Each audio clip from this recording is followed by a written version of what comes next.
భారత్ పాకిస్తాన్ మధ్య 4 రోజుల కాల్పుల తర్వాత శనివారం సాయంత్రం కాల్పుల విరమణకు అంగీకరించాయి. జమ్మూ కాశ్మీర్లోని పహల్గామ్లో జరిగిన ఉగ్రదాడి తర్వాత ఉద్రిక్తతలు పెరిగాయి. పాకిస్తాన్ తొలుత విరమణను ఉల్లంఘించినప్పటికీ భారత ప్రతిస్పందన తర్వాత సరిహద్దులు ప్రశాంతంగా ఉన్నాయి.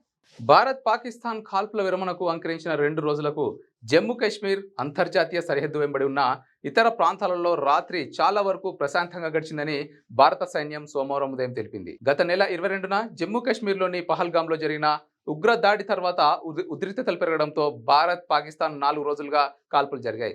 శనివారం సాయంత్రం 2 దేశాలు కాల్పుల విరమణకు అంగీకరించాయి. అయినా కూడా పాకిస్తాన్ తన కుటిల బుద్ధిని చూపిస్తూ కాల్పుల విరమణను ఉల్లంఘిస్తూ సరిహద్దు ప్రాంతాల్లో కాల్పులకు తెగబడింది. అయితే ఈ విషయంపై భారత్ చాలా సీరియస్ అయింది. ఇకపై పాకిస్తాన్ వైపు నుంచి బుల్లెట్ వస్తే మీరు మిజైల్ వదలండి అంటూ ప్రధాని మోదీ భారత సైన్యానికి పూర్తి స్వేచ్ఛనిచ్చారు. దీంతో పాకిస్తాన్ ఆదివారం రాత్రి సైలెంట్ అయిపోయింది.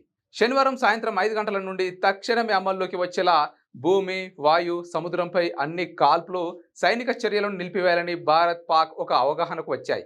అయితే కొన్ని గంటల తర్వాత శ్రీనగర్, గుజరాత్లోని కొన్ని ప్రాంతాలలో సహా జమ్మూ కాశ్మీర్లోని వివిధ ప్రదేశాలలో డ్రోన్లను గుర్తించి అడ్డగించాయి. పాకిస్తాన్ కాల్పుల విరమణను ఉల్లంఘించిందని, అందుకు భారత సాయుధ దళాలు తగిన విధంగా స్పందిస్తున్నాయని భారత్ రాత్రిపూట విలేకరుల సమావేశంలో తెలిపింది. ఆ వెంటనే ప్రధాని మోదీ కూడా అమెరికా ఉపాధ్యక్షుడితో ఫోన్లో మాట్లాడుతూ తీవ్ర హెచ్చరికలు జారీ చేయడంతో పాకిస్తాన్ వెనక్కి తగ్గింది. సరిహద్దుల్లో కాల్పులను పూర్తిగా నిలిపివేసింది. ఏప్రిల్ 22న పహల్గామ్లో జరిగిన ఉగ్రవాద దాడిలో 26 మంది మరణించిన తర్వాత భారత్, పాకిస్తాన్ మధ్య ఉద్రిక్తతలు పెరిగాయి. ఈ ఘోరమైన దాడికి సరిహద్దు సంబంధాలను కనుగొన్న తర్వాత భారత్ మే 7న ఆపరేషన్ సింధును ప్రారంభించి పాకిస్తాన్ ఆక్రమిత కశ్మీర్లోని 9 ఉగ్రవాద స్థావరాలపై దాడి చేసిన విషయం తెలిసిందే.